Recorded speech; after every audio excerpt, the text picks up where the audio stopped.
Hello friends, welcome to my channel. Friends, మా ఛానల్ని మీరు ఫస్ట్ టైం చూస్తున్నట్లయితే తప్పకుండా సబ్స్క్రైబ్ చేసుకోండి. పక్కనే ఉన్న బెల్ ఐకాన్ని క్లిక్ చేసి ఆల్ ఆప్షన్ని సెలెక్ట్ చేసుకోండి. ఫ్రెండ్స్, ఈ వీడియో చాలా ఇంట్రెస్టింగ్గా ఉండబోతుంది. తప్పకుండా చివరి వరకు చూడండి. ఇక స్టోరీలోకి వెళ్ళినట్లయితే నర్మద ఒంటరిగా కూర్చొని భాగ్యం గురించే ఆలోచిస్తూ ఉంటుంది. ఏంటి ఆ భాగ్యం వల్ల మాట తీరు ప్రవర్తన చూస్తూ ఉంటే ఏదో తేడా కనిపిస్తుంది. ఆ భాగ్యం మమ్మల్ని మోసం చేస్తున్నట్టు అనిపిస్తుంది. లేదు, ఆ భాగ్యం నిజ స్వరూపాన్ని ఎలాగైనా బయట పెట్టాలి, లేకపోతే బావగారి జీవితం నాశనమైపోతుంది.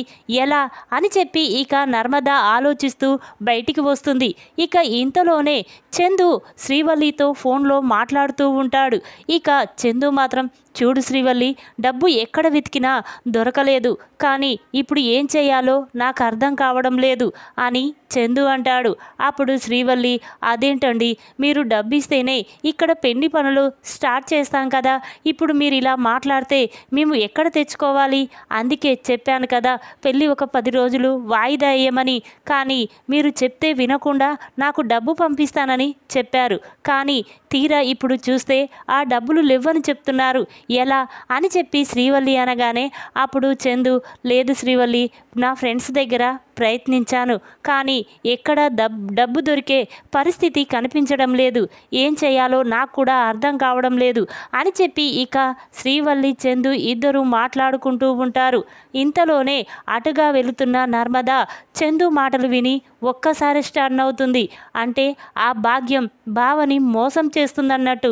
ఇక మా ఇంట్లో వాళ్ళకి ఎవరీ తెలియకుండా బావ దగ్గర ఆ డబ్బు తీసుకొని ఆ పెళ్ళి జరిపించాలనుకుంటుంది. అంటే మోసం చేసి బావ జీవితాన్ని నాశనం చేయాలని చూస్తుంది.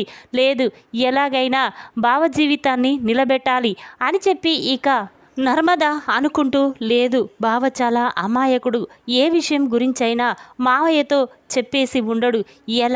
ఎలా నిలబెట్టాలి, ఆ భాగ్యం నిజ స్వరూపాన్ని ఎలా అందరి ముందు బయట పెట్టాలి అని చెప్పి ఇక నర్మద భాగ్యం ఊరికి వెళ్తుంది. ఇక ఆ ఊర్లో భాగ్యం గురించి వాళ్ళని వీళ్ళని అడుగుతూ ఉంటుంది. ఇంతలోనే రాము నర్మదకి ఎదురుగా వస్తాడు. ఇక అది చూసిన నర్మద, అబ్బాయి, ఆ రోజు మేము ఈ ఊరికి వచ్చినప్పుడు నువ్వు భాగ్యమత్త అని మాట్లాడావు కదా, ఇప్పుడు వాళ్ళ ఇల్లు ఎక్కడ ఉంది అని నర్మద అనగానే ఇక అతను, అమ్మో, ఆ రోజు భాగ్యమత్త వాళ్ళ గురించి నేను మాట్లాడితేనే ఇంటికి వచ్చి తంతానంది. ఇప్పుడు తన గురించి నిజం ఈవిడితో చెప్తే నా ప్రాణాలు తీసేస్తుందో ఏమో అని చెప్పి ఇక రాము భయపడి అక్కడి నుంచి వెళ్తూ ఉంటాడు. ఇక ఇంతలోనే నర్మద వెంటనే రాము దగ్గరికి వెళ్ళి, చూడబ్బాయి, నువ్వు నిజం చెప్పు ప్లీజ్, లేకపోతే ఆ భాగ్యం మమ్మల్ని మోసం చేస్తుందేమని అనిపిస్తుంది అని నర్మద అనగానే అప్పుడు రాము, చూడమ్మా, ఆ భాగ్యం మీరనుకున్నట్టు ఎంతో ధనవంతురాలు కాదు. తనకు ఎలాంటి ఆస్తులు అంతస్తులు లేవు. ఆవిడ ఉండేది ఒక అద్దె ఇల్లు. వాళ్ళు ఇడ్లీ బోండాలు అమ్ముకునే వ్యాపారం చేస్తారు. అలాంటి తన కూతుర్ని గొప్పింటి కోడల్ని చేయాలని తను కలలు కంటుంది. అందుకే మిమ్మల్ని మోసం చేసి తన కూతుర్ని మీ ఇంటి కోడల్ని చేయాలని ఆ భాగ్యం అనుకుంటుంది అని రాము అంటాడు. అప్పుడు ఆ మాటలు విన్న నర్మద, చూడు బాబు, నేను ఆ భాగ్యంతో మాట్లాడుతూ ఉంటాను, నువ్వు చాటుగా నేను మాట్లాడిన మాటలన్నీ, ఆ భాగ్యం మాట్లాడిన మాటలని వీడియో తీస్తావా అని నర్మద అనగానే ఇక అప్పుడు రాము, సరే మేడం, మీరు చెప్పినట్టే చేస్తాను. ఎందుకంటే ఒక జీవితం నాశనం కాకుండా చూడాలనుకుంటున్నావు కాబట్టి నీకు ఈ సహాయం చేస్తాను అని రాము అంటాడు. అప్పుడు నర్మద, సరే బాబు, ఇదిగో ఈ సెల్ తీసుకో, నేను వెళ్ళి ఇప్పుడు భాగ్యంతో మాట్లాడతాను అని చెప్పి ఇక నర్మద భాగ్యం ఇంటికి వెళ్తుంది. ఇక ఆ ఇంటి ముందు నిలబడి నర్మద, హలో, ఇంట్లో ఎవరండి ఉన్నది అని నర్మద అనగానే అప్పుడు భాగ్యం శ్రీవల్లి అందరూ కూడా బయటికి వస్తారు. ఇక నర్మదను చూసిన భాగ్యం, ఎవరమ్మా నువ్వు, మాస్క్ పెట్టుకొని మా ఇంటికి వచ్చావు, ఇక్కడికి ఎందుకు వచ్చావు అని భాగ్యం అనగానే అప్పుడు నర్మద, చూడండి, మేము ఈ ఊళ్ళో జనాభా లెక్కల కోసం వచ్చాం. అందుకే మీ ఇంట్లో ఎవరెవరు ఉంటున్నారు, ఏం చేస్తున్నారు అది కనుక్కోవడానికి రాసుకోవడానికే ఇక్కడికి వచ్చాం. మీ పేరు, ఊరు, మీరు ఏం చేస్తారో అన్నీ చెప్పండి అని నర్మద అనగానే అప్పుడు భాగ్యం, చూడమ్మా, నా పేరు భాగ్యం, నాకు 2 కూతుర్లు, మా ఆయన ఇడ్లీ బోండాలు అమ్మే వ్యాపారం చేస్తాడు అని చెప్పి ఇక భాగ్యం వాళ్ళ ఇంటి గురించి మొత్తం నర్మదకి చెప్తుంది. ఇక ఆ మాటలు విన్న నర్మద ఒక్కసారి స్టన్ అవుతుంది. అంటే ఈ భాగ్యం మమ్మల్ని మోసం చేసి తన కూతుర్ని మా బావగారికిచ్చి పెళ్లి చేయాలనుకుంటుంది. ఇప్పుడు తన నిజస్వరూపం మొత్తం తెలిసిపోయింది అని మనసులో అనుకుంటూ ఉండగా ఇంతలోనే భాగ్యం, ఏంటమ్మా నేను మాట్లాడుతూనే ఉన్నా, నువ్వు సైలెంట్గా ఉన్నావేంటి అనగానే అప్పుడు నర్మద, ఏమీ లేదమ్మా అని చెప్పి ఇక రాసుకొని నర్మద అక్కడి నుంచి వెళ్ళిపోతుంది. ఇక రాము మాత్రం చాటుగా వీడియో తీస్తూ ఉంటాడు. ఇంతలోనే నర్మద రాము దగ్గరికి వచ్చి, థ్యాంక్స్ బాబు, నేను చెప్పినట్టు ఆ మాటలన్నీ వీడియో తీసావు కదా అనగానే అప్పుడు రాము, తీశాను మేడం, కానీ నేను ఈ వీడియో తీసినట్టు భాగ్యమత్తకి తెలియనివ్వకు, లేకపోతే నన్ను చంపేస్తుంది అని రాము అంటాడు. ఇక మాటలు విన్న నర్మద, లేదు బాబు, నేను ఎవరితోనూ చెప్పను అని చెప్పి ఇక నర్మద ఆ వీడియోని తీసుకొని ఇంటికి వెళ్తుంది. ఇక నర్మద తన రూమ్లో కూర్చొని ఇప్పుడు ఇది మామయ్యకి ఎలా చూయించాలి, ఈ వీడియో చూపిస్తే బావగారి పెళ్ళి ఆగిపోతుంది ఎలా, ఇప్పుడు నేను ఈ వీడియోని చూయించి బావ పెళ్ళి జరగకుండా చేస్తే సాగర్ ఏమనుకుంటాడో అని చెప్పి ఇక నర్మద భాగ్యం గురించే ఆలోచిస్తూ ఎంతో కోపంగా ఉంటుంది. ఇంతలోనే వేదవతి నర్మద దగ్గరికి వచ్చి, ఏంటమ్మా నేను ఉదయం నుంచి చూస్తున్నాను, అదోలా ఉంటున్నావు, నీలో నువ్వే మాట్లాడుకుంటున్నావు, ఏం జరిగింది అని వేదవతి అనగానే అప్పుడు నర్మద, ఏమీ లేదత్తయ్య, నీతో ఒక ముఖ్యమైన విషయం చెప్పాలి అని నర్మద అంటుంది.